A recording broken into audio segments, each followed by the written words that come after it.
अस्सलाम वालेकुम, क्या हाल है आप सबके?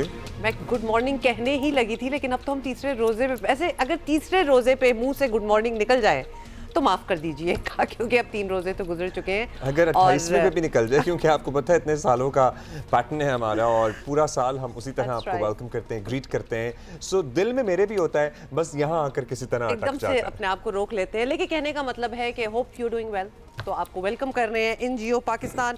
बहुत सी बातें करनी है, लेकिन सारी बातें साइड पे, क्योंकि आज है मैच डे और आज हम बार बार हर थोड़ी देर बाद मैच की ही बात करेंगे। तो वर्ल्ड T20 सुपर 8 के पहले ही मैच में पाकिस्तान को आज टूर्नामेंट की फेवरेट टीमों में शामिल न्यूजीलैंड से, ये मुश्किल होने वाला है Abdullah, you do realise New Zealand से हमारा मार्का तो है, लेकिन मैच में बारिश होने के भी कवी इम्कानात जाहिर किए जा रहे हैं।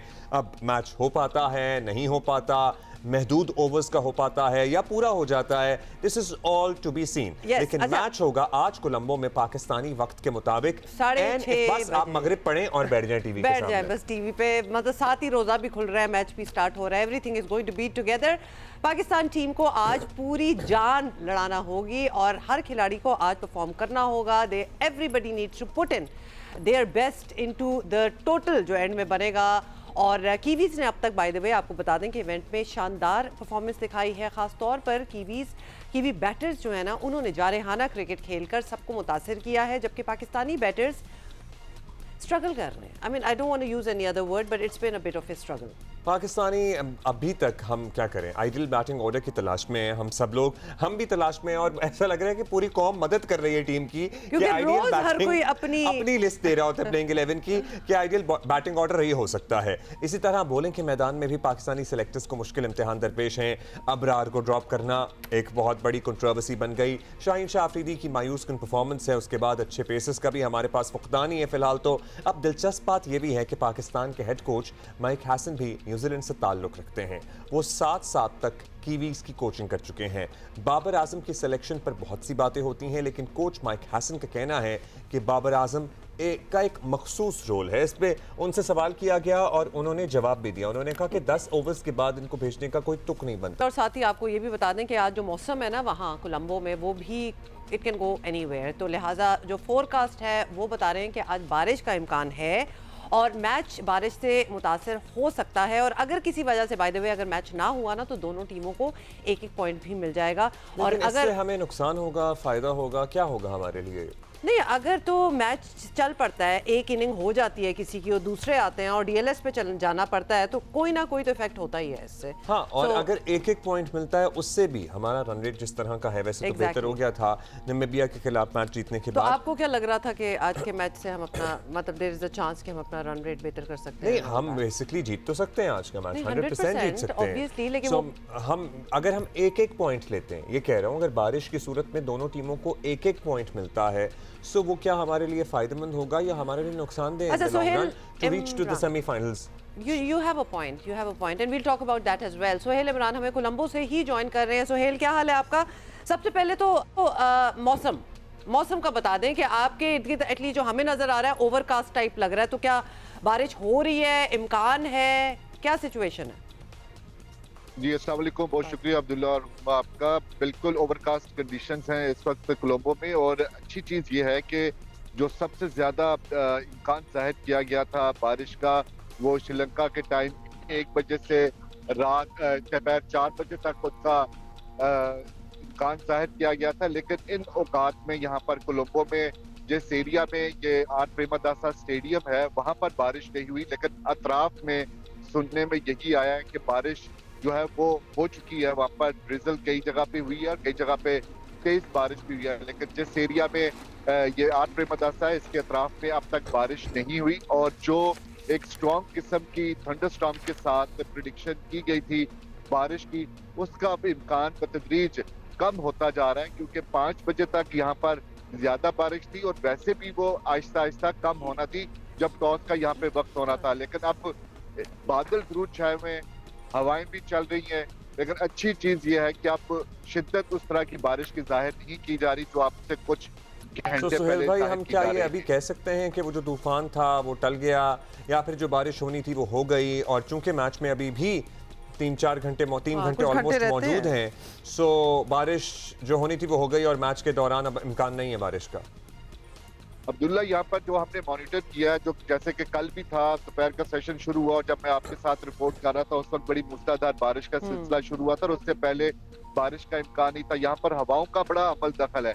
जिस रुख से हवाएं बहुत तेजी से चलती हैं, अगर आप मेरे राइट हैंड से अगर बादल आते हैं हवाओं के साथ तो उनके बरसने के ज्यादा चांसेस होते हैं, लेकिन वो मैं देख रहा हूँ बादल जरूर है लेकिन उस तरफ से हवा जो है वो उसका दबाव वो थोड़ा सा उस तरह का नहीं है जिस तरह का पहले था। इसलिए जो लोकल लोग हैं उनसे मेरी बात हुई है, जो आईसीसी से मुतल्लिका जो वेन्यू पर मौजूद लोग हैं उनका भी यही कहना है कि अब उस तरह बारिश के इम्कान कम हो चुके हैं जो कि इससे पहले जाहिर किया जा रहा था। चलिए, that is a good news. लेकिन अगर होती है तो फिर एक एक पॉइंट मिल जाएगा दोनों टीमों को। उस सूरत में क्या हमारे लिए ये फ़ायदेमंद साबित होगा या हमें उल्टा नुकसान होगा बारिश की सूरत में, जब एक एक पॉइंट अगर दोनों इमरान, टीमों को मिला आप तो? जरा होल्ड योर थॉट, अभी हम हाँ, हमारे पास एक ब्रेकिंग न्यूज़ है। ये बिल्कुल हम आपसे जानेंगे। हमारे पास एक ब्रेकिंग न्यूज़ भी है जिसमें बताया यही जा रहा है, जराए बता रहे हैं कि फ़खर जमान, शाहीन आफरीदी और नसीम शाह को टीम में शामिल किए जाने का इम्कान है। तो this is what we are getting right now. तीनों खिलाड़ियों को 20 ओवर से कम का मैच होने की सूरत में टीम में शामिल किया जाएगा। टीम मैनेजमेंट ने तीनों खिलाड़ियों को मुमकिन शमूलियत से आगाह कर दिया। अयाज अकबर है हमारे साथ फ्रॉम इस्लामाबाद। अयाज, ये खबर आप तक पहुंच रही है, बताइएगा। शाहीन आफरीदी को तो फॉर्म आपको पता ही है, हम सब पूरे पाकिस्तान को पता है ठीक नहीं चल रही। सो ये डिसीजन किस बेसिस के ऊपर लिया जा रहा है? अबरार के पर बहुत बात हो रही थी कि उन्हें ड्रॉप कर दिया गया। अयाज है हमारे साथ जी? Do we have Ayaz Akbar? नहीं, वो अभी अच्छा, वो भी okay, Ayaz is with us. और अयाज, ये खबर आपने दी है और हम राइट की डिटेल चाहेंगे। और बिल्कुल राइटली सेट, जिस तरह अब्दुल्ला ने भी जिक्र किया, नसीम शाह को भी अभी अगर टीम में शामिल करने का कह रहे हैं, for that matter Shaheen Afridi, they are not at the top of their form at the moment. देखिए अब्दुल्ला, अभी हमारी टीम जराए से बात हुई है बड़ी डिटेल में कि आज क्या होगा। एक तो जैसे हमारे साथी रिपोर्टर सुहेल इमरान ने आपको भी बताया कि वहाँ पर जो मौसम है उस पर कभी इम्कान ये कि हो सकता है कि मैच उससे मुतासर भी हो और अबरालूद भी है और प्रेडिक्शन भी है।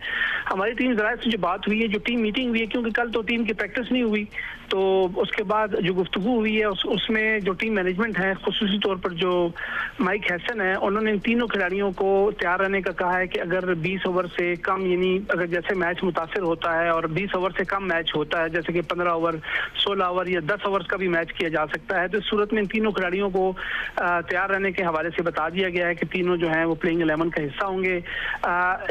इसकी वजह क्या है? क्योंकि आपको पता है कि फ़खर जमान काफ़ी जानाना अंदाज से खेलते हैं। शाहीन शाह अफरीदी जो हैं वो एक तो स्ट्राइकर बॉलर भी हैं और ओवरकास्ट कंडीशन के अंदर जब बारिश हो, नमी हो, तो फास्ट बॉलर ज़्यादा हेल्पफुल होते हैं। और साथ नसीम शाह भी हमारे स्ट्राइकर बॉलर हैं। तो फुल थ्रेट के साथ और फुल जो है वो एक पेस के साथ फिर जाने का माइक हैसन का प्लान है। ये प्लान बी के हवाले से बताया गया है।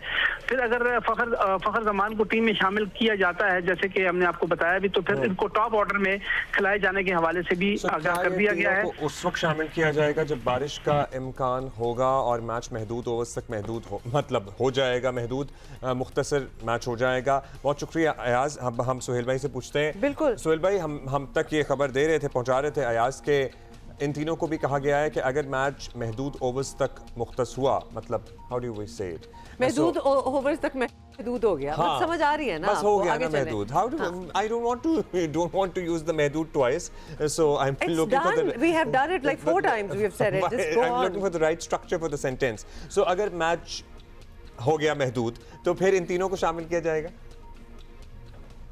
अब्दुल्ला, बिल्कुल मुमकिन तौर पर ऐसा हो सकता है क्योंकि पाकिस्तान टीम मैनेजमेंट या खिलाड़ी जो है वो कल यहाँ पर बारिश हुई थी, तो कल यहाँ पर पाकिस्तान टीम आई नहीं है। न्यूजीलैंड की टीम जरूर यहाँ पर आई थी और 2 घंटे का सेशन भी किया था, जिसके बाद बारिश हुई, वो मुतासर हुआ, वो वापस होटल चले गए। लेकिन पाकिस्तान टीम क्योंकि आई नहीं है, परसों उन्होंने आराम किया था और उससे पहले SSC में पाकिस्तान ने नामीबिया के खिलाफ आखिरी मैच खेला था। अब कंडीशंस पाकिस्तान को वही वाली है जो इंडिया के खिलाफ मैच में थी लास्ट संडे को, तब भी ओवरकास्ट कंडीशन थी, बारिश नहीं हुई थी उन औकात में। अब भी ऐसा ही जो सुनने में यही आ रहा है कि अगर बारिश नहीं होती तो पाकिस्तान मुमकिन तौर पर एक ही तब्दीली करेगा। अगर उसका भी इम्कान कम है कि बरार को वापस लाया जाए, जिस तरह को ख्वाजा नाफे को एक जगह पे शामिल किया गया था, अभी उसके अलावा कोई तब्दीली होती हुई दिखाई नहीं दे रही। बिल्कुल मैच अगर शॉर्ट होता है, मजीद शॉर्ट हो जाता है और टॉस से पहले उसका फैसला हो जाता है कि जी मैच 10 ओवर का है, 15 ओवर का, जाहिर है फिर पाकिस्तान को अपना कॉम्बिनेशन तब्दील करना पड़ेगा उस मुनासबत से। सो अगर मैच कम ओवर्स तक महदूद हुआ तो फिर अपना कॉम्बिनेशन चेंज करेंगे, ठीक है जी। अगर टॉस के बाद फैसला होता है तो जी, अगर टॉस होने के बाद जब टीमें फाइनलाइज हो चुकी होती हैं टॉस से पहले और उसके बाद टॉस के बाद बारिश होती है तो फिर पाकिस्तान के हाथ में कुछ नहीं होगा। जी, Got it. शुक्रिया। Got it. Sohail Imran, thank you for that update. और डेफिनेटली इस पे हम मजीद भी बात करेंगे क्योंकि मैच आज है ना, अभी अब इफ्तारी हो रही होगी तो साथ मैच स्टार्ट हो जाएगा अगले घंटे में। इनफैक्ट राशिद भाई से भी बात करेंगे इस हवाले से।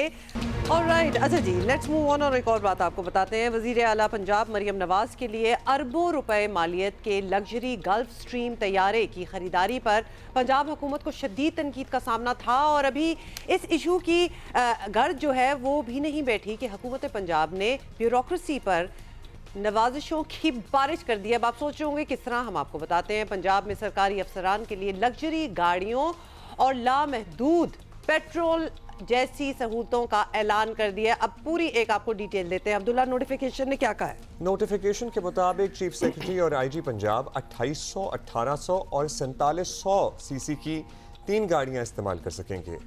अच्छा, ओके, ये सेक्रेटरी 4700 होगी, एक 2800, एक 1800। सेक्रेटरी और आईजी पंजाब ये कर सकते हैं 3 गाड़ियां और 2 गाड़ियों के लिए महाना 800 लीटर पेट्रोल मिलेगा और 4700 सीसी गाड़ी के लिए जितना चाहें पेट्रोल इस्तेमाल करें। लेकिन वो भी not already encouraging and promoting environmental protection and we'll talk about that later. First, less carbon emissions in Punjab. I wonder कि उसमें इतनी भारी भरकम गाड़ियाँ और जाहिर है जो कि environment friendly भी नहीं हैं और इतना पेट्रोल भी इस्तेमाल करती हैं, ये मुताबिकत मतलब चीज़ें साथ साथ बैठ नहीं रही हैं पंजाब के environmental protection policy से। इसी तरह ग्रेड 20, 21 और 22 के अफसरान में सेक्रेटरी 2800 और 1800 सीसी की 2 गाड़ियाँ इस्तेमाल कर सकेंगे।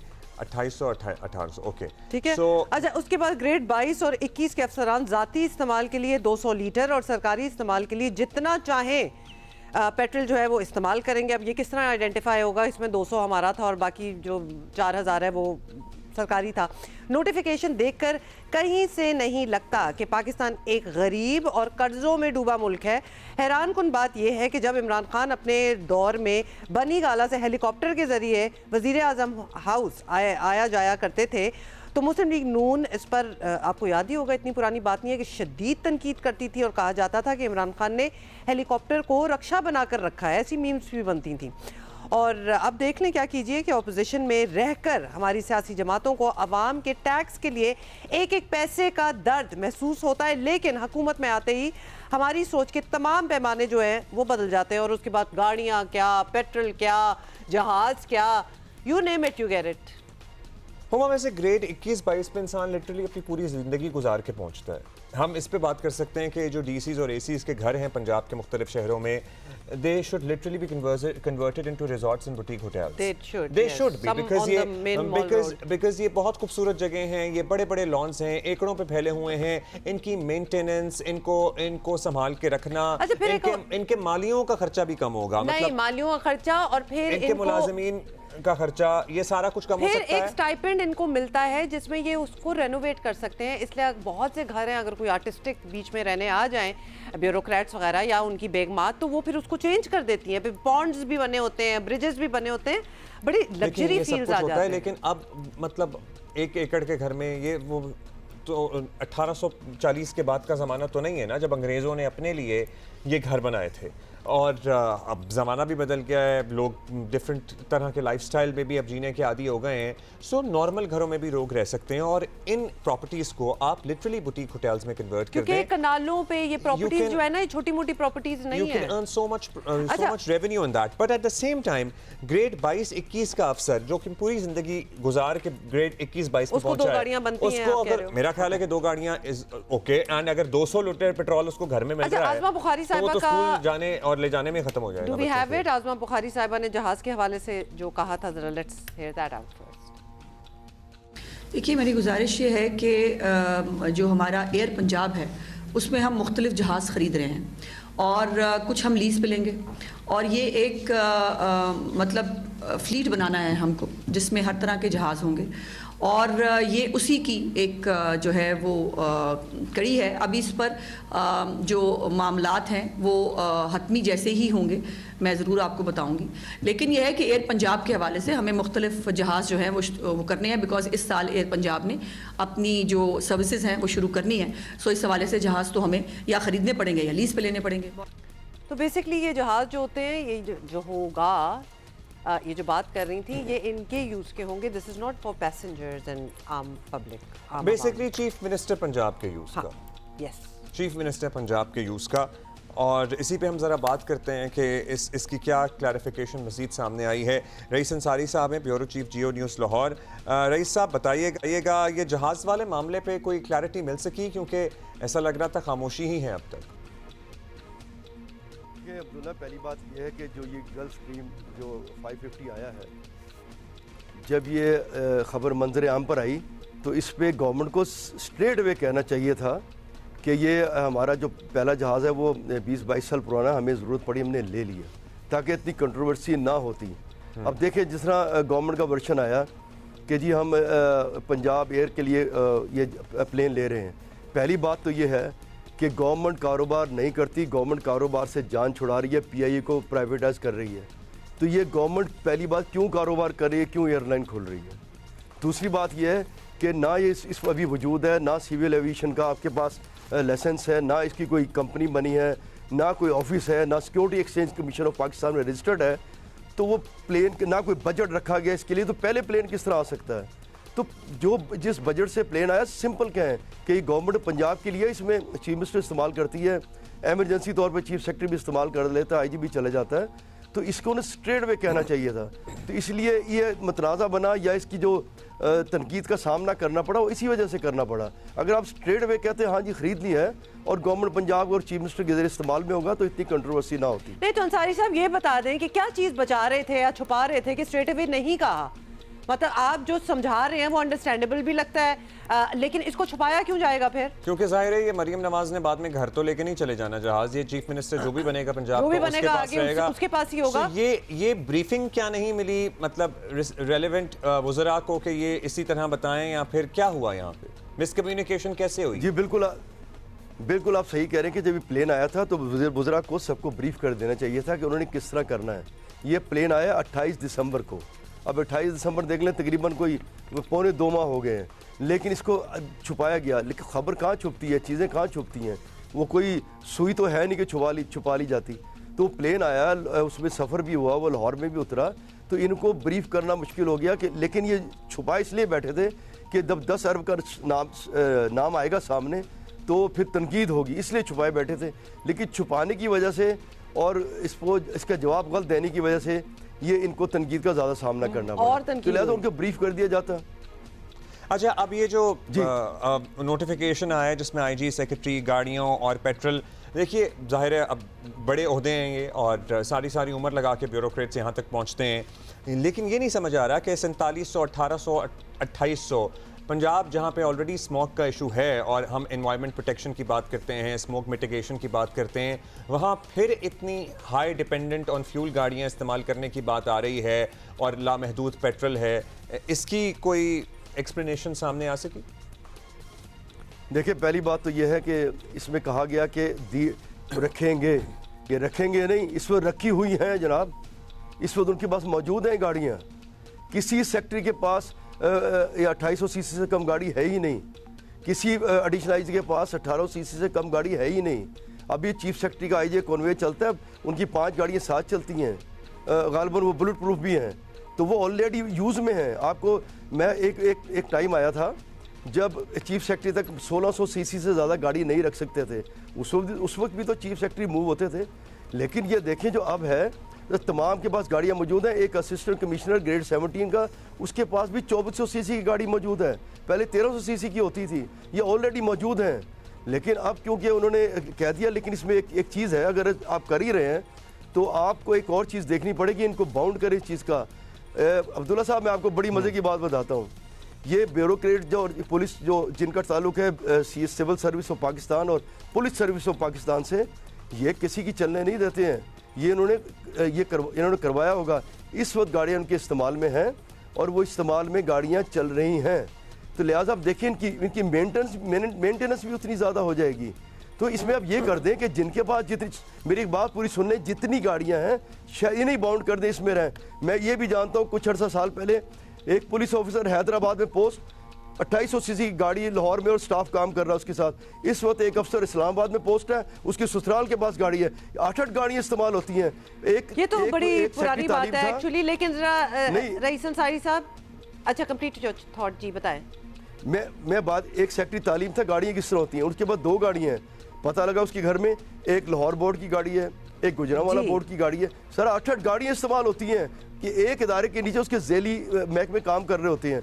कोई एक गाड़ी पूल से आ गई, कोई ससुराल में गाड़ी, कोई भाई को गाड़ी। अच्छा, ये चेक बड़ी करना, अच्छी इसको चेक आपने करना तो डिटेल आसान काम होना चाहिए, ये तो इतना मुश्किल नहीं होना चाहिए। दूसरा ये है कि सीएम पंजाब जो हैं वो बड़ा दुख और दर्द आवाम का समझती हैं, एटलीस्ट हमें ये नज़र आता है, ख़ासतौर पे टैक्सेस की वजह से जो आवाम की कमर टूटी हुई है वो एक जगह, और फिर इतनी लग्जरी प्रोवाइड करना, पेट्रोल मतलब अनलिमिटेड पेट्रोल प्रोवाइड करना, एनवायरनमेंट का बीच में कितना खर्च हो रहा है, थैंक यू। ये सारी चीजें they have to keep in mind. अभी वाली बात कंप्लीट नहीं हुई थी कि गाड़ियां इतनी बीच में आ गई हैं। घरों का आपने जिक्र किया, कनाल मतलब कितने एकड़ों पे, कई कनाल एकड़ों पे तो घर है। Ideas which can be implemented. जी रईस साहब, टाइम सर ब्रेक लेंगे, सिर्फ 2 मिनट दे दें, 2 मिनट दे दें। जो आपने आखिरी बात करना, जो आपने घरों की बात की है ना, आपने जो घरों की बात की है, मुझे एक बार मैं बावलपुर गया कमिश्नर हाउस, सर 100 कनाल से ज़्यादा घर है, उस पर 55 लोग गवर्नमेंट काम कर रहे हैं। 40,000 मिनिमम तनख्वाह हो तो 20 लाख लोग जो है उस पर लगे हुए हैं। मैं डीपीओ गुजरात के घर गया, 3 कमरों की बेडरूम की एनेक्सी है, 50 कनाल का घर, ग्रेड 18 के ऑफिसर का। इन लोगों का घर क्या चाहिए? ये घर होते हैं कैंप घर, मैक्सिमम 2 या 3 बेडरूम का घर होना चाहिए। आप अपने हमसाए मुल्क में देखें, इंडिया में वो सेक्रेटरी 3 बेडरूम के अपार्टमेंट में रहते हैं। जी, तो बात यह कि 100 कनाल का घर, तो आप इसकी तरफ तवज्जो देना। अपना मरीम साहब पैसे बचाए, मतलब कनाल का घर बन सकता है, 10 मरले घर बन सकते हैं, बहुत कुछ है। तो 50-50, 60-60 कनाल की बात हो रही है। You know these are iconic places, इनका बड़ा कुछ हो सकता है। We have to take a short break, we will be right back. Welcome. अच्छा जी, बहुत सी बातें करनी है। कराची पुलिस की क़यादत में एक बार फिर तब्दीली जो है वो कर दी गई है, हो गई है। बल्कि कुछ हफ्ते पहले मुअत्तल किए गए DIG ट्रैफिक पीर मोहम्मद शाह दोबारा अपनी सीट पर आ गए हैं और अब मज़र नवाज शेख से DIG ट्रैफिक कराची का इजाफी चार्ज जो था, जो उनको वैसे मिला हुआ था, वो वापस ले लिया गया है। पीर मोहम्मद शाह की तैनाती का नोटिफिकेशन भी जारी हो गया है। जनवरी में जब पीर मोहम्मद शाह को उनके ओहदे से हटाया गया था तो ज़राए के मुताबिक कुछ संगीन इल्ज़ामात की बुनियाद पर मुबैना तौर पर एक ताजिर के अगवा का भी मामला था। इस बीच हैदराबाद में इल्ज़ाम ये था कि उनके कहने पर कराची के एक ताजिर के खिलाफ हैदराबाद में FIR दर्ज कराई गई थी। ये 31 करोड़ रुपए के लेन देन का इशू था। इस ताजिर को कराची से बाज़ अफराद का मुताबिक मुबैना तौर पर अगवा करने की कोशिश की गई। पुलिस की वर्दी में कुछ लोगों ने ताजिर को अपनी हिरासत में भी रखा। कराची के ताजिर ने इस वाक़े की FIR गिजरी थाने में दर्ज कराई थी। अगवा की कोशिश और इस सारे मामले का फॉल आउट ये हुआ कि पीर मोहम्मद शाह को अपने ओहदे से हाथ धोने पड़े। बिल्कुल जी, अगवा की कोशिश के इस मुकदमे में नाम आने पर IG सिंध जावेद आलम उडो ने पीर मोहम्मद शाह को मुअत्तल कर दिया था। This was the background of it. और अब उन्हें बहाल कर दिया गया है और इस बहाली से बज़ाहिर तो यही लगता है कि पीर मोहम्मद शाह के खिलाफ इल्ज़ामात झूठे साबित हुए होंगे और कम अज़ कम ऐसे हम क्या कहें, ऐसे जिम्मेदार ओहदे पर बैठे शख्स पर झूठे इल्ज़ामात लगाने वालों को सजा तो मिलनी चाहिए। तो कुछ बैकग्राउंड तो देखना चाहिए था कि मतलब अगर क्या इनको तस्वीया हुआ, जो इन पे FIR दर्ज थी वो वापस हुई, इख्तियारात का नाजायज इस्तेमाल तो सर्टनली था ना। काशिफ मुश्ताक से पूछते हैं, काशिफ से उनको पता जानते हैं। होगा। काशिफ, क्या हुआ? ये जब हटे थे तो वो कहानी तो मतलब आपने हम इनकी तक अगर पहुंचाई बहाली थी। हो गई तो वो इल्जामात वगैरह किसने लगाए थे और उसका कुछ बना फिर?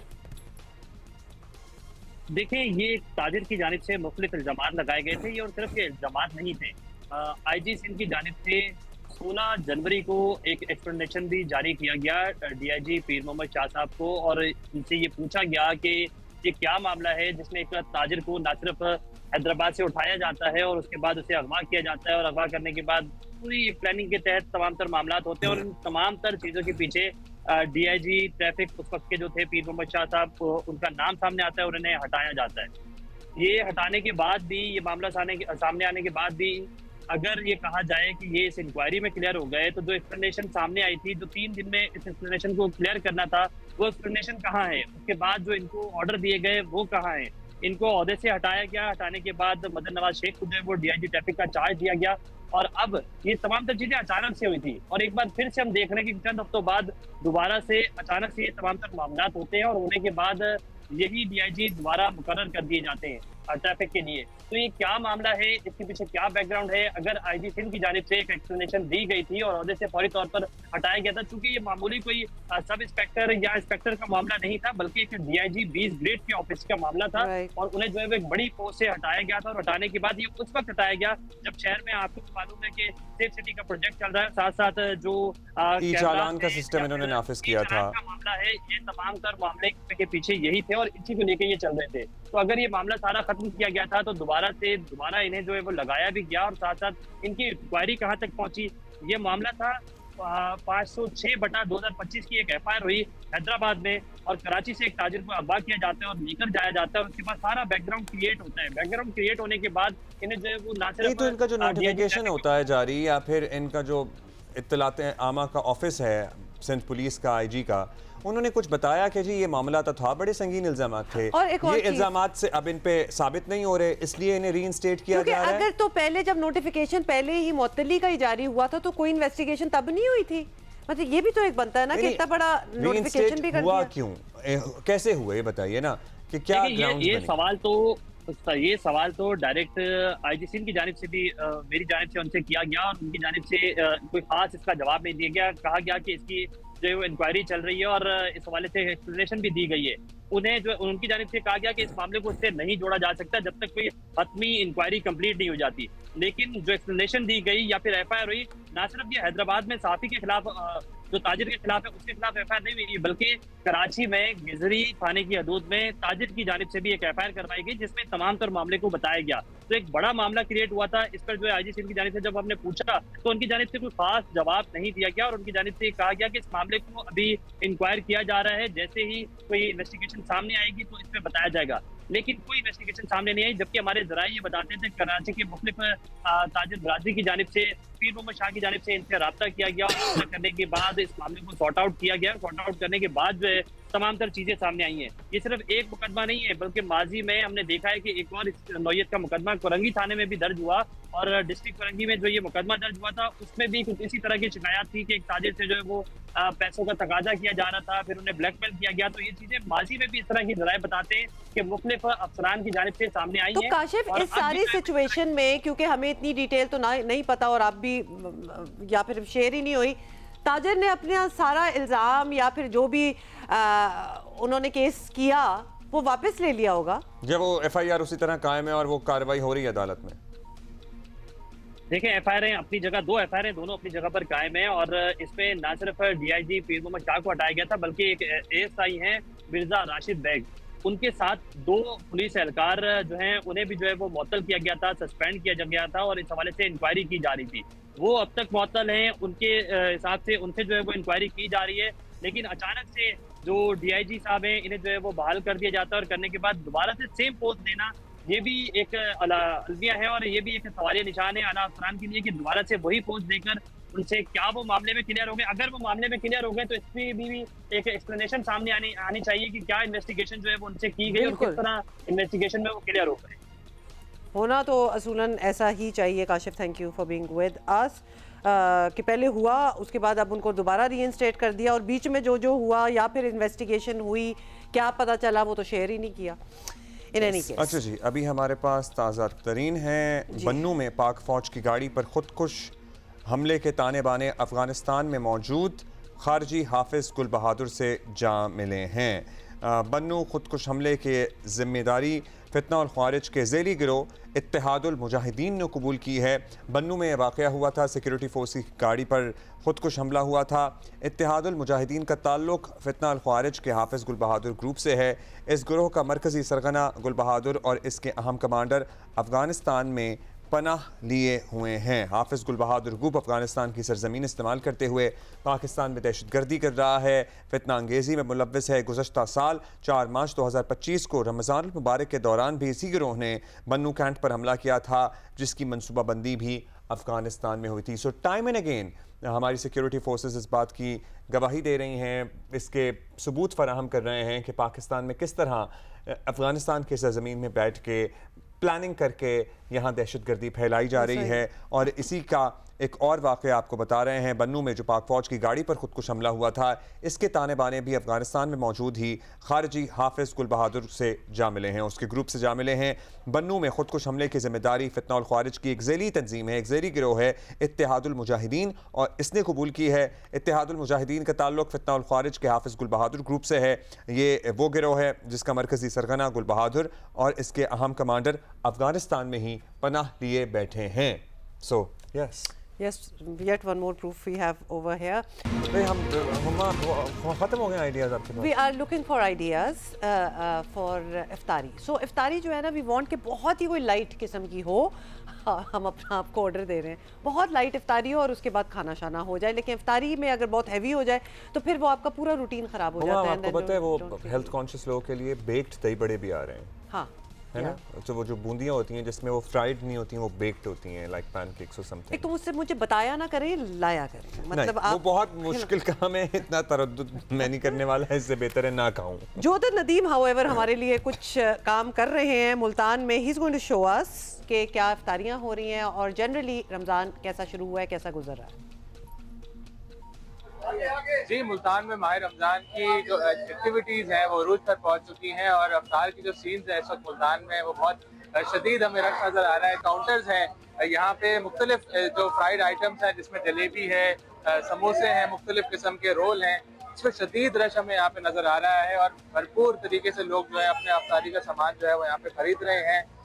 यहाँ पे मुस्तकिल तौर पर काउंटर जो हैं वो चलते हुए नजर आ रहे हैं और लोगों की जानिब से ये भी नजर आ रहा है कि आलू वाला जो समोसा है वो शॉर्ट होता जा रहा है जैसे जैसे टाइम जो है अफ्तारा करीब आ रहा है। यहाँ पे देख रहे हैं कि आलू वाला जो समोसा है वो इस वक्त बिल्कुल नहीं मिल रहा है, जबकि दीगर चीजें जो है वो यहाँ पे फरोख्त हो रही है। इसी तरह से जो कचौरी है जो यहाँ पे बहुत पसंद की जाती है उसकी भी यहाँ पे शॉर्टेज हो चुकी है। अगर पकौड़ों की बात करें चले तो 600 रुपए किलो के हिसाब से यहाँ पे पकौड़े फरोख्त किए जा रहे हैं, जबकि जो आलू है पिछले रमजान से पहले भी जो इसकी कीमत थी वो 40 रुपए फी समोसा थी और इस दफा भी जो समोसे की कीमत है वो वही रखी गई है, जिसकी वजह से यहाँ पे जो लोगों का रश है वो बहुत ज्यादा देखा जा रहा है। जी अच्छा, वैसे जब ठंडे पकौड़े होते हैं ना तो तस्वीर में भी ठंडे वाले नजर आ जाते हैं, लेकिन अगर बैंगन के बने हो ना, अब्दुल्ला वापस आ जाओ। हाँ। अगर बैंगन के बने हो ना मैं भी इफ्तारी की एक रेसिपी आई थी वो देख रहा था। अभी टाइम नहीं है ना, we have to take a break. तो बैंगन के ठंडे पकौड़े पड़े हुए बड़े खतरनाक लगते हैं, लगता है कोई चीज खराब हो गई है। चूहा मरा हुआ लगता है। Don't say that. अच्छा, पकौड़े एक ऐसी चीज है जो किसी भी चीज से बन जाएंगे, मतलब प्याज, आलू, बैगन, पालक, टमाटर के बड़े अच्छे होते हैं, केला, मतलब कुछ भी फल से भी बना लेते हैं लोग। Just make that up? नहीं, I am telling you, banana chips type जो होते हैं वो इसी तरह होते हैं। अच्छा, banana chips, I mean fritter जो होता है वो बेसिकली जो पकौड़ा होता है अंग्रेजी में उसे कहते हैं, उसमें बहुत सी चीजें डल जाती हैं। आपने सबसे वियर्ड चीज कौन सी है जिसका आपने पकौड़ा खाया हुआ है? Okay, I'll think of it. आप भी सोचें और हमें बताएं। While we take a short break. क्या सीन बन रहा है भाई कोलंबो में, बारिश का, मैच का, हम जरा नजर रखे हुए हैं और नजर रखने के लिए हमने बंदे भी रखे। बंदे सच बताएं आपको तो हमारे पास और बड़ी बातें हैं, मतलब हम कर सकते हैं। हमारा दिमाग उधर फंसा हुआ है। हम क्रिकेट में इस वक्त, और आज ही मैच है ना, तो क्या किया जा सकता है। अब सुपर 8 में पहुंच गए हैं तो इंशाल्लाह हमने सेमीफाइनल तक भी पहुंचना है, फिर सेमीफाइनल तक पहुंचेंगे तो उसका एक अलग हम स्ट्रेस लेंगे। हम ये स्ट्रेस हम लेते रहेंगे, ये हमें पसंद है, हमें शौक है। हाँ, हमारे पूरा मुल्क जो है ना, जिंदगी में हमारे अलग एक और किस्म के स्ट्रेसेस एक तरफ हैं, क्रिकेट का स्ट्रेस एक परमानेंट है, ये सबको है। That is very very true. So let us go to the experts जिनको वो हम स्ट्रेस देंगे, फिर वो कुछ हमें बताएंगे कि क्या हो सकता है, क्या नहीं हो सकता। अभी उनके तज्जिए पे डिपेंड करता है कि वो हमारा स्ट्रेस कम करेंगे कि या हमें मजीद स्ट्रेस देंगे। कुछ भी, it can go either way. Rashid भाई हैं हमारे साथ। Yes, और सिकंदर बख्तरी हमारे साथ हैं। राशिद भाई हैं, सिकू जी हैं, कैसे हैं आप दोनों? अस्सलामु अलैकुम, कैसे रोजे चल रहे हैं? अब्दुल्ला, हम इतना स्ट्रेस से गुजर चुके हैं कि हम स्ट्रेस प्रूफ हो चुके हैं, मतलब हमें आदत हो चुकी है। But you deal well with it, Sikandar, माशाल्लाह आप अच्छे खुश मिजाज रहते हैं अदरवाइज भी जिंदगी में। अच्छा चले ना, आज का बताएं Sikandar, let's start with you then. Since you are stress proof, तो how are we going to fare today, और क्या चेंजेस आप होते हुए देख रहे हैं? और मौसम का जो हाल बन रहा है वो तो खैर बात की बात है, we have no control over that. हाँ, मौसम का तो बात अलग है। और दूसरी चीज ये कि मैं अफ्तारों को मैंने पहले भी बोला कि देखें हम उधर सुपर 8 में पहुंच गए, now we have to support that. जो भी टीम खेले, माइक हैसन की खेले, सलमान अली आगा की टीम खेले, किसी की भी टीम खेले, ये पाकिस्तान की टीम है, जो मर्जी से खेले, मगर हमें उनको फुल सपोर्ट करना चाहिए। ठीक है, एक तो ये बात हो गई। देखिए ये जो अपनी न्यूजीलैंड की टीम है, ये बहुत अच्छा खेल रही है। इन्होंने जब तक जो 4 मैच खेले हुए हैं, इसमें से 3 दफा उन्होंने सेकंड टाइम बैटिंग की है और चारों टॉस हारे थे। एक जगह उन्होंने पहले बैटिंग की साउथ अफ्रीका के खिलाफ, वो हार गए। तो ये रन्स कर लेते हैं और 170-80 से ज्यादा इन्होंने रन्स किए नहीं है। और लोग घबरा रहे हैं। मैं आज सुन रहा था किसी को कि जी उनकी बैटिंग में ये है, साइफर्ट है, फला है, सब कुछ है, मगर पावर प्ले में हमेशा उन्होंने पहले मैच में जो है सिर्फ 52 किए थे, 2 आउट हो गए थे। सिर्फ यूएई के ऐसा मैच था जिसमें 78 रन उन्होंने पावर प्ले में किए, कोई आउट नहीं हुआ। छोटी टीम थी, साउथ अफ्रीका के खिलाफ 58 पे 3 आउट हो गए थे और कनाडा के खिलाफ 60 पे 2। तो इसका मतलब है कि जब वो पावर प्ले में तेज खेलते हैं तो विकेटें भी देते हैं। इसमें इसलिए घबराने की बात नहीं। अगर हम with in the stumps ball करें तो आई एम श्योर हम उनको जल्द से जल्द पकड़ लें और शुरू के जो 6 ओवर है वो इंशाल्लाह मैच को जल्दी डिसाइड कर देंगे। इंशाल्लाह 2-3 विकेटें तो हमें उसमें मिलनी ही चाहिए। राशिद भाई, अब ये बताइएगा, हम इस्लामाबाद से, आप जहां बैठे हुए हैं, आपके शहर से खबर आ रही थी कि ज़राए से बात हो रही है कि अगर तो कम ओवर्स तक महदूद हो गया मैच तो probably Shaheen would come back in the squad and Naseem would too and Fakhar Zaman भी वापस आ रहे हैं। आपके पास क्या खबरें हैं इस बारे में? और अगर ऐसा हुआ तो क्या ये सही फैसला होगा? इस फैसले की क्या बेसिस होती है कि कम ओवर्स में इनको ले आए? देखिए, शॉर्ट मैच में अगर 12 ओवर का, 10 ओवर, 15 ओवर, डिपेंड करता है कितने ओवर का मैच होगा। और छोटा मैच होता है तो उसमें पेसर्स आ जाते हैं ज़्यादातर, जो कि यॉर्कर, बाउंसर, स्लो ओवर कर सकते हैं। स्पिनर्स पे चांसेस होते हैं कि ज़्यादा रन कंसीड करने के, छक्के लगने के ज़्यादा चांसेस होते हैं, तो वो उसको फास्ट बॉलर में कन्वर्ट कर देते हैं। अगर पूरा मैच होता है तो नॉर्मल सी चीज़, उसमें भी फ़खर ज़मान, नसीम शाह को खेलना चाहिए। मैं फेवर नहीं करूंगा शाहीन आफरीदी का, क्योंकि वो पूरी परफॉर्मेंस की वजह से और अपने फिटनेस की वजह से वो बाहर हुए। नसीम शाह फिट है, वो तेज बॉलर हैं, एक और बॉलर को हमारे पास होना चाहिए। फ़खर ज़मान लेफ्ट हैंडर हैं और अगेंस्ट न्यूजीलैंड उनका रिकॉर्ड बहुत अच्छा रहा है, वो अच्छा खेलते हुए आए हैं, लेकिन वो शुरू से टूर्नामेंट से खेल नहीं रहे, लेकिन उनको खेलना चाहिए। न्यूजीलैंड की टीम, जैसे आपने टिकू भाई ने कहा कि उनकी बैटिंग तगड़ी है, अच्छी है, लेकिन हमें यहाँ पे पाकिस्तान टीम को देखना चाहिए। अब राउंड के मैच में हमें खदशात होते हैं, हम बहुत क्रिटिसाइज भी करते हैं, लेकिन जब हम इस टाइप के सुपर 6, सुपर 8 में आ जाते हैं, ये काफी अर्से के बाद हुआ है था। 23 का 50 ओवर का वर्ल्ड कप हम पहले राउंड में बाहर हो गए, 24 का वेस्ट इंडीज यूएसए का वर्ल्ड कप पहले राउंड से बाहर हो गए, चैंपियन ट्रॉफी में हम पहले राउंड से बाहर हो गए। तो इतने बड़े बड़े इवेंट में अच्छा किया राशिद भाई, आपने हमें याद भी दिला दिया और हमारा जरा कॉन्फिडेंस जो है ना थोड़ा करके बहाल हो रहा है। ये जरूर बताइएगा, अभी हम जरा शॉर्टर, अगर कम ओवर्स हो जाएं उस पर बात हो रही है, और कंसिडरिंग कि ये मौसम ऐसा बना हुआ है कि ये हो सकता है, in that scenario if we win the toss तो हमें पहले बैट करना चाहिए या बॉल करना चाहिए? अगर डीएलएस ने बीच में आना ही है लेटर ऑन तो हमें क्या प्रूडेंट बात क्या है कि हमें क्या करना चाहिए? दूसरी बैटिंग करनी चाहिए उसमें, क्योंकि एक दफा जब आपका आ जाता है कि डीएलएस पे इतने रन बन रहे हैं तो ये जरूरी नहीं है कि वो एंड तक होगा, फिर बीच में बारिश हो सकती है, वो जो रन रेट होता है वो ज्यादा भी हो सकता है और वो कम भी हो सकता है। तो डिपेंड करता है कि बीच में बारिश होती है नहीं, तो इसलिए लोग या टीम, अच्छी जो टीम होती हैं वो कोशिश करते हैं कि इस तरह के मैचेस में बाद में बैटिंग करें। लेकिन अगर पूरा मैच होने के चांसेस हैं तो लोगों के बरक्स में ये चाहूंगा कि पाकिस्तान पहले बैटिंग करे। हाँ, क्योंकि ये वही वेन्यू है, आपको पता है, जहां इंडिया को हमने पहले बैटिंग दी थी और फिर हम किस तरह से हारे थे। न्यूजीलैंड की सारी चीजें बहुत अच्छी हैं, बैटिंग भी अच्छी है उनकी और फील्डिंग भी, लेकिन उनकी पेस इस टूर्नामेंट में बहुत अच्छी परफॉर्मेंस नहीं है। उसको मद्देनजर रखते हुए पाकिस्तान की टीम चेज अगर करे तो शायद ये उसका लफ्ज यूज कर रहा हूँ कि उनको कामयाबी मिल सकती है। अच्छा, और ये तो हम सिकंदर से भी पूछते हैं, इसी बात को लेकर चलते हैं राशिद भाई, क्योंकि जब हम इंडिया से मैच हारे थे तो यही बताया गया था कि इस स्टेडियम में जो भी बाद में बैटिंग करता है उसके जीतने के चांसेस ज़रा कम होते हैं। सो व्हाट थ्योरी राशिद भाई इज़ प्रेजेंटिंग है, वो कह रहे हैं कि जी न्यूजीलैंड की टीम को मद्देनजर रखते हुए हमें चेस करना चाहिए। What do you think Siku? नहीं, चेस हमने चेस के अंदर इतनी अच्छी परफॉर्मेंस नहीं दी। हमने सारी प्रैक्टिस तो पहले बैटिंग करके की है, सारे वक्त हमने पहले बैटिंग की। हाँ, अगर बारिश का चांसेस है, ओवरकम हो रहे हैं, तो फिर वो अलग बात है कि आप कहेंगे जनाब चेस करें, उसमें फिर डीएल मेथड आ जाता है, उसके अंदर आपके पास टारगेट्स आ जाते हैं, सब कुछ है। मगर ये कि आपको ये देखना पड़ेगा कि उनके पास बॉलिंग ये बगैर किसी शक के सीमर्स ज्यादा हैं। उनके पास जो सेंटनर है वो आई डोंट थिंक सो कि वो फिट है। तो जहां तक मेरी खबरें हैं, रविंद्रा जो है वो एक स्पिनर है जो कितनी आउटस्टैंडिंग बॉल नहीं करता, और एक मैकॉन्ची करके एक ऑफ स्पिनर है जिसको एक मैच उन्होंने खिलाया। तो उनके पास स्पिनर्स कम है उस पिचेस के हिसाब से। सीमर्स हैं, सीमर्स को यहाँ मार भी पड़ सकती है, सीमर्स आपको हिला भी सकते हैं। आपने देखा इंडिया के शुरू के सीमर्स ने हमारे 4 खिलाड़ी आउट कर दिए थे, फिर रह क्या गया था। उन्होंने आती स्विंग हुआ, अगेन हम लोग ने स्लिपें मार दी, बॉल कैच खड़ी कर दिया। तो ये एक बहुत बड़ा फैसला होगा, पिच को देखना है। जब भी हम देखते हैं टॉस के वक्त, वो पहले मैच के अंदर उन्होंने कह दिया आई एम सरप्राइज इधर घास है, उसके बाद उन्होंने टैकी बोल दिया कि ये पिच टैकी। अब देखते हैं कि आज कौन सी पिच है, वो किस तरह बोलते हैं इसको। मगर एक चीज मुझे समझ में नहीं आई, अभी आपने कहा कि इस्लामाबाद से ये खबर आई है कि जी अगर ओवर कम हो जाएंगे तो शाहीन खेलेगा। इसका क्या मतलब हुआ? यानी कि अब शाहीन जो इतने 100 मैच खेल चुके हैं, अब उनकी ये हैसियत रहेगी कि कम ओवर के मैच उनको खिलाएंगे, बाकी नहीं खिलाएंगे। ऐसा प्लेयर नहीं होते टीम में। प्लेयर फुल प्लेयर होता है कि जो किसी भी मौके पे जब चाहे खेले।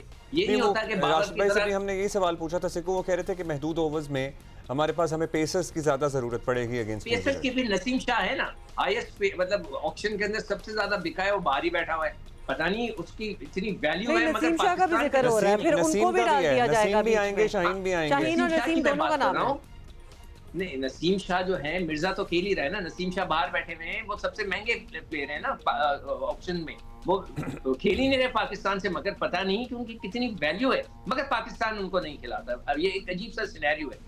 एक ये बात मुझे समझ में नहीं आती है। देखिए, प्लेयर को ले जाए तो पूरा प्लेयर ले जाए। बाबर जैसा प्लेयर ना हो कि जी चेस हो 120 का तो वो उसकी जरूरत पड़ेगी, स्टडी खेलेगा तो जरूरत पड़ेगी, बाकी वक्त उसकी जरूरत ही नहीं पड़ेगी। शाहीन के लिए भी आप लोग ये कह रहे हैं, और उसको बेचारे को फखर जमान, ये तीसरा प्लेयर है जो बाहर ही बैठा हुआ है और वो भी नहीं खेल रहा। तो ये एक बहुत बड़ा सिनेरियो। खैर छोड़े, आज देखते हैं वो क्या होता है। अल्लाह करे बारिश ना हो, अगर बारिश के चांसेस हो जाए तो सेकंड टाइम बैटिंग। तो फिर राशिद भाई, अबरार की कहाँ जगह बनेगी? पिछले मैच पे ज़ाहिर है अबरार को ड्रॉप किया गया था और उस पर बहुत तनकीद भी हुई थी कि आपने एक मैच बुरा चला गया तो अबरार को कैसे बाहर बिठा दिया। He has been your match winning bowler. ये अबरार खेलते हैं इसमें, अगर आईसीसी की रैंकिंग में वो काफी टॉप 5 में वो रहे हैं, और यही अलमिया रहा है कि जो परफॉर्मर होता है वो बाहर बैठ जाता है। अगर इस टीम में ही देखने के फखर जमान है या शाहीन है, शाहीन नहीं, ये नसीम शाह है, अबरार है, ये 3 आपके अच्छे प्लेयर बाहर बैठे हुए हैं। हमने एक स्पिनर की कुर्बानी देके नाफे को खिलाया, ठीक है। नाफे खेल मतलब उनकी जगह फखर खेलते थे अगर जरूरत पड़ती तो। और आज भी अगर देखें तो पिच के लिहाज से अगर देखें तो अबरार की जगह बनती है टीम में। लेकिन माइंडसेट टोटली चेंज है माइक हैसन का। जो उन्होंने प्रेस कॉन्फ्रेंस कल की, उसकी जरूरत नहीं थी। अपनी टीम के खिलाफ ही आपने प्रेस कॉन्फ्रेंस कर दी बाबर आजम की। अगर आपको नहीं था तो उनको लेके ही नहीं जाते। और उसको प्रेस कॉन्फ्रेंस में आईसीसी का रिकॉर्ड आप बता रहे हो, इसका मतलब है कि आप नहीं लेके आना चाहते थे। बाई फोर्स वो टीम में आया है और नंबर 4 नंबर आपने ही भेजा है उसको।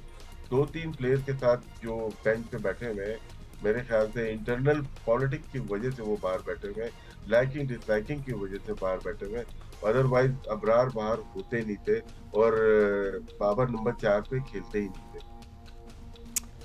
अच्छा, काफी हमने डिस्कशन कर लिया, बिकॉज़ एंड में होना वही है जो होना है। 2 मिनट है जी, 2 नहीं है, एक मिनट मैनेज कर सकते हैं। अच्छा, मैं जल्दी से मैं बताना चाहता हूँ कि जो सुपर 8 के ड्रॉस बने हैं वो बहुत ही अजीबोगरीब बने हैं। उन्होंने एक ग्रुप के अंदर पूरे नंबर 1 टीमें डाल दी। हाँ बिल्कुल, ये बड़ा और एक अजीबोगरीब, वो लोग कह रहे हैं कि जी इसलिए डाली है कि जी उनके पास लॉजिस्टिक का प्रॉब्लम है। लॉजिस्टिक किसने क्रिएट किए? ये रीजनल टेंशंस की वजह से आईसीसी को ये करना पड़ा है, लेकिन कब तक किस हद तक जाएंगे? तो इंडिया ने इसलिए डाली है सिक्कू भाई, इसलिए डाली है कि पाकिस्तान इंडिया सेमीफाइनल खेल सके, दूसरा मैच भी बन जाए, ब्रॉडकास्टर को फायदा हो। राइट, यही फायदा हुआ ना इसमें। देखें जो मैंने बनाई है ना उसमें भी 2 मैच खेल सकते हैं। इंडिया के वजह से ये सारी सिचुएशन लॉजिस्टिक की क्रिएट अच्छा, हो रही है। अब सिकंदर और राशिद भाई, मतलब यहाँ पे पाकिस्तान इंडिया सेमीफाइनल खेल जाए, ब्रॉडकास्टर्स को फायदा हो, दूसरी तरफ हमें कितनी खबरें आ रही हैं आजकल ग्लोबली कि भाई कितनी लीग्स हैं, अल्टीमेटली पाकिस्तान के तमाम लीग्स पर दरवाजे बंद करने की कोशिश की जाएगी। जैसे 100 की बात हो रही थी यूके में, और जिसकी 8 टीमें टोटल और 4 जो हैं दे आर इंडियन ओनर्स, बिल्कुल ओन्ड बाय इंडियंस। तो ये बड़ी एक खतरा ये है कि वो पाकिस्तानियों को तो बिल्कुल पिक नहीं करेंगे, वो they will obviously not prefer that. और इसका in fact they are also English bowler जो क्रिकेटर्स हैं वो इस और ईसीबी भी इस मामले का नोटिस ले रहा है। That is right. जी राशिद भाई, योर थॉट्स ऑन इट? जी जी जी, इसमें देखें ये बहुत एक क्राइम है एक तरह से, जिस तरह से हमने पहले बात की थी साउथ अफ्रीका की, वो सेम चीज है। कलर का करें या किसी वजह से नापसंद करें आप स्पोर्ट्स में, उस पे आईसीसी को या वर्ल्ड स्पोर्ट बॉडी को एक्शन लेना चाहिए। अब तो लेना ही पड़ेगा, मेरा ख्याल है ले लेना चाहिए, वरना और मतलब हर दफा बाउंड्रीज बढ़ती जा रही हैं। बहुत शुक्रिया आप दोनों का, बहुत शुक्रिया राशिद भाई एंड सिकंदर। कल इंशाल्लाह बात होगी after to all of us in Pakistan. इंशाल्लाह कल फिर जीत की बात करेंगे। नहीं, जीत के बाद क्या करेंगे हम, हमारा फिर भी शो से पहले ही होगा। नहीं सॉरी, आज है, आज है ना मैच, आज शाम में मैच है। ये रोजा लग रहा है। अच्छा जी, आगे चलते हैं। और हाँ, बात आपसे ये करनी है कि तहरीक इंसाफ और इमरान खान की हिमायत में पेश रहने वाले, यहाँ तक कि अपनी पूरी जमात पीटीआई के हवाले करने वाली सुन्नी इत्तेहाद काउंसिल के सरबराह हामिद रजा की एक्स पर एक पोस्ट ने सियासी हलकों में तूफान मचा दिया।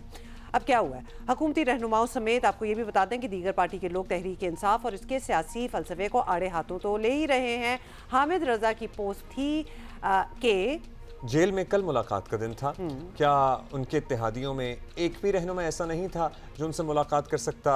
कोई भी मुलाकात के लिए नहीं पहुंचा। इस पर वज़ीर दिफा ख्वाजा आसिफ ने लिखा कि पीटीआई सियासी जमात नहीं, कल्ट है। इमरान खान के मफादात की कुर्बान गाह है। यहाँ वर्कर्स और रहनुमा सब भींट चिढ़ते हैं। पीटीआई के साबिक रहनुमा और साबिक गवर्नर सिंध इमरान इस्माइल ने पोस्ट के जवाब में लिखा कि दोस्त आप अपनी फिक्र करें, यहाँ पीटीआई वाले कोट लखपत जाना पसंद नहीं करते तो आपके पास कौन जाएगा। बैरिस्टर अकील ने लिखा कि पीटीआई सिर्फ एक फ़र्द तक महदूद है। खैबर पख्तूनख्वा असेंबली में अपोजिशन लीडर डॉक्टर इबादुल्लाह का रद्द अमल था कि पीटीआई में सिर्फ एक शख्सियत की सियासत है, इसे ना इत्तेहादियों की कदर है, ना अपने रहनुमाओं का एहतराम है, ना ही कारकुनों का और उनके ख़ानदानों की कोई परवाह। पाकिस्तान पीपल्स पार्टी के रुकने कौमी असम्बली सहर कामरान ने ख्याल का इजहार किया कि पीटीआई खुदगर्ज और एक शख्स पर मरकूज कल्ट सियासत की मिसाल है।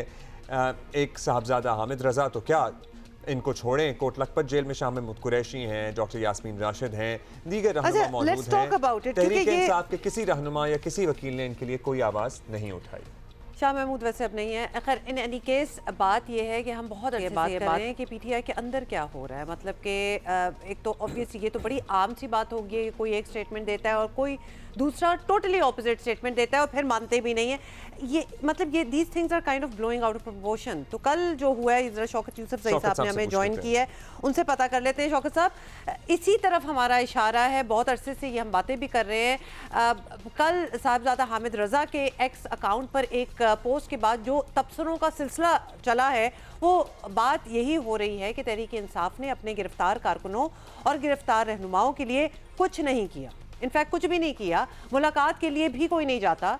तो क्या इस बात में ऑब्वियसली मतलब नजर आ रहा है, इसलिए इसको डिनाई भी कोई कैसे करे? बिस्मिल्लाहिर्रहमानिर्रहीम, बहुत शुक्रिया। देखिए, जहाँ तक रिहाई का ताल्लुक है उसके लिए तो कोशिशें हो रही हैं। आपको पता है कि एक सियासी पार्टी जो है यही कर सकती है कि एहतजाज कर सकती है, और चूंकि इस मुल्क के अंदर रूल ऑफ लॉ नहीं है, मीडिया आज़ाद नहीं है, अदालतें आज़ाद नहीं हैं, तो पार्टी इसके लिए तगो-दो कर रही है, जद्दोजहद कर रही है कि किसी तरीके से इस मुल्क के अंदर रूल ऑफ लॉ आ जाए। तो ये हो जाए तो सारे केसेस जाली हैं, सब लोग बाहर आ जाएंगे। अब ये बात दुरुस्त है कि जो लोग असीर हैं इस वक्त जेलों के अंदर है, उनसे मुलाकातें होनी चाहिए। मुख्तलिफ जो हमारे पार्टी लीडर्स हैं उनको बाकायदा एक शेड्यूल बनाना चाहिए कि वो जाएं, मुलाकातें करें, उनको हौसला दें। और आई थिंक ये गिला शायद उनका जायज़ है, बिल्कुल जायज़ है। साहबजादा साहब एक बहुत ही निडर लीडर हैं और सियासी वर्कर हैं, और मैं आई थिंक मैं उनके साथ बिल्कुल, मेरी हमदर्दी भी है उनके साथ, और लीडरशिप से यही गुजारिश है कि बिल्कुल उनकी मुलाकातों का एक शेड्यूल बनाएं, हम सब जाने के लिए तैयार हैं। ठीक है, ठीक है आपने इस बात को एटलीस्ट डिनाई नहीं किया और ऐसा डेफिनेटली होना चाहिए। आपने इस बात को तस्लीम किया है, लेकिन ये बात भी आपको पता है शौकत साहब हमेशा ही आती रही है कि तहरीक इंसाफ फर्द वाहिद का नाम है, इमरान खान के नाम से ही है, वही है सब कुछ, खान नहीं तो कुछ नहीं वाला फ़लसफ़ा तो आपको पता ही है। लेकिन बाकी रहनुमा कारकुनों की कुर्बानियाँ हैं, जेलें काटी हैं इन्होंने, काट रहे हैं, अगर इनकी ओनरशिप नहीं ली जाएगी, जो कि नज़र आ रहा है कि नहीं ले रहे, तो लॉन्ग टर्म में पार्टी कैसे चलती है फिर?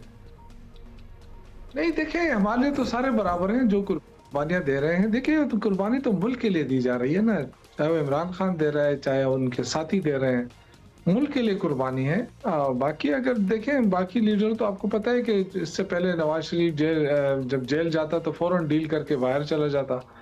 अल्हम्दुलिल्लाह न इमरान खान न उनके किसी साथी ने डील की कोई बात की है, ना किसी पेशकश की है इस हवाले से। तो इसका मतलब है कि लोग मुल्क के लिए कुर्बानी दे रहे हैं। लेकिन मैं इस बात से इत्तेफाक करता हूँ कि हमें अपने तमाम असीरों के साथ मुलाकातें भी करनी चाहिए, उनको उसी तरह वेटेज देना चाहिए।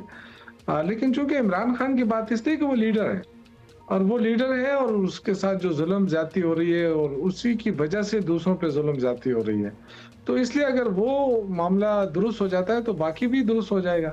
अच्छा, आपने डील की बात की है, अब इस पूरे मामले से तासुर तो यही लिया जा रहा है कि इमरान खान को तो डील मिलनी नहीं है, या फिर okay fine let's put it this way कि उन्होंने डील लेनी भी नहीं है, तो बाकी लोग अपने इंडिविजुअल तरीके से इनफरादी तौर पर अपनी अपनी डील की कोशिशें करें, रिलीफ हासिल करें, तो क्या अब हम ये होता देखेंगे? देखिए कोई भी डील नहीं करेगा, मैं तो पहले ही अर्ज कर चुका हूँ कि ना इमरान खान डील करेगा ना उनके साथी डील करेंगे। इस वक्त इशू क्या है? इशू ये है कि जिस अंदाज से मैंडेट चोरी हुआ है और 8 फरवरी को लोगों ने जिनको वोट दिया वो तो असेंबली में नहीं पहुंचे, उनकी जगह कोई और लोग पहुंचे हैं जो इस मुल्क को नहीं चला पा रहे हैं। इस वक्त आप देखें ना तिजारती खसारा कितना बढ़ चुका है, कारखाने 150 के करीब कारखाने बंद हो गए हैं, ये गलत पॉलिसियों की वजह से। आपकी जो फॉरेन डायरेक्ट इन्वेस्टमेंट है वो खत्म हो रही है, कोई आ ही नहीं रहा है इन्वेस्टमेंट के लिए। आपने पीआईए को बोझ बताकर आपने उसको बेच दिया 10 अरब की, और 11 अरब की मरीम नवाज साहिबा के लिए जहाज खरीद लिया गया। तो ये जो पॉलिसियां है ना, ये आवाम के लिए तो नहीं है। अच्छा शौकत साहब, ये जो फैसलों की खिचड़ी है और क़यादत में कन्फ्यूजन है, इसको ज़रा एड्रेस कर दीजिएगा, क्योंकि पार्टी के कागज़ों पर मौजूद क़यादत एक तरफ है, खैबर पख्तूनख्वा की हुकूमत की एक अलग पॉलिसी है, उनकी अपनी डायरेक्शन है, अलीमा खान साहिबा वगैरह का अपना लाहे अमल है, तहरीक तहफ़्फ़ुज़ आईन पाकिस्तान भी है जिसको अपेरेंटली तमाम इख्तियारात मिले हुए हैं और मैंडेट मिला हुआ है, वो उनके अपने फैसले हैं, पता नहीं उनमें कितनी हम आहंगी होती है बाकी लोगों से और उनको कितना एतमाद में आप लोग लेते हैं। इतने फैसला साजों की मौजूदगी में आपको लगता है कि कोई नतीजा मिल सकेगा या मौसर सियासत हो भी सकती है? देखिए ये एक प्रोपेगेंडा भी हो रहा है बड़े शद्दोमत के साथ, हुकूमत की तरफ से काफ़ी इस पे वो हो रहा है कि जी देखें पीटीआई में बड़े इख्तिलाफात हैं और कभी अलीमा खान साहिबा का नाम लिया जाता है, कभी किसी और को आगे किया जाता है। आई थिंक देखें सारे लोग जो हैं उनकी जो सियासत है वो सिर्फ इमरान खान के इर्द गिर्द घूमती है, किसी का कोई ज़ाती वोट बैंक तो है ही नहीं। और इमरान खान चूंकि जेल में है तो इस तरह की चिमगोइयाँ हो जाती हैं, जब भी कोई बड़ा लीडर जेल में होगा तो उसकी पार्टी के साथ यही बातें होती हैं। लेकिन ऐसी कोई बात नहीं, जब तारीख का ऐलान होता है तो सारे वर्कर निकलते हैं, तो वर्कर तो आज भी इमरान खान के साथ खड़े हैं। लीडरशिप में इख्तिलाफात की बातें होती हैं तो ये कोई नई बात तो है नहीं, किस पार्टी के अंदर इख्तिलाफात नहीं है, हर पार्टी के अंदर इख्तिलाफात है। आप ये भी देखें कि हुकूमत की तरफ से राना सनाउल्लाह साहब कह रहे हैं कि जी 2-3 दफा डील ऑफर हुई लेकिन इमरान खान नहीं माने, जबकि अता तारड़ कहते हैं कि ऐसी कोई डील ऑफर हुई नहीं है। तो एक फेज पे तो गवर्नमेंट भी नहीं है। ठीक है, आप कह रहे हैं अगर हम नहीं है तो एक पेज पे गवर्नमेंट भी नहीं है। बहुत शुक्रिया आपका, thank you so much Shaukat साहब। अभी ब्रेक लेनी है, वापस आ रहे हैं थोड़ी देर में।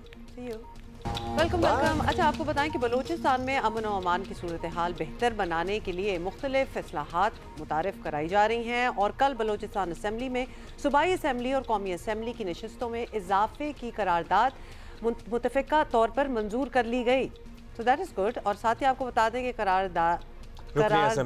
करारदाद रुकनी असम्बली असगर अली तरीन ने पेश की थी। करारदाद के मुताबिक बलूचिस्तान असम्बली की नशिस्तें 65 से बढ़ाकर 85 और कौमी असम्बली में बलूचिस्तान की नशिस्तें 20 से बढ़ाकर 28 की जाएँ। सूबे में मज़ीद इंतखाबी हल्के बनाने का मकसद इलाकाई नुमाइंदगी बढ़ाना है, लेकिन बलूचिस्तान में माजी में इंतखाबी सूरत हाल सबके सामने ही रही है। हमने यहाँ तक देखा है कि एक मौके पर बलूचिस्तान असम्बली में अपोजिशन ही नहीं थी, तमाम 65 अरकान हुकूमत में शामिल थे। सूबे के नौजवानों की शिकायत है कि वसाइल नीचे तक नहीं पहुँचते और ऐसे में बलूचिस्तान में सीटें बढ़ाने से आवाम की शिकायत क्या दूर होगी या नहीं होगी, ये एक सवाल सर्टनली है। Let's talk about it। Shahid बिन साहब ने हमें ज्वाइन किया, अपने खसूसी वज़ीर आला बलूचिस्तान हैं। शाहिद साहब, सबसे पहले तो ये बताएं कि बलूचिस्तान असम्बली में सबका इत्तेफाक नज़र आ रहा है कि कौमी असम्बली में भी सूबे की नशिस्तें जो हैं वो बढ़ाई जाएं और सूबाई असम्बली में भी। तो क्या ये बात अचानक से सामने आई है या ये मुतालबा पहले भी रहा है और इस पर बातचीत हो रही थी? देखिए, सबसे पहले आपका शुक्रिया अपने प्रोग्राम में इस अहम मौजू पर बात करने का मौका देने के लिए। ये मुतालबा पहली बार सामने नहीं आया।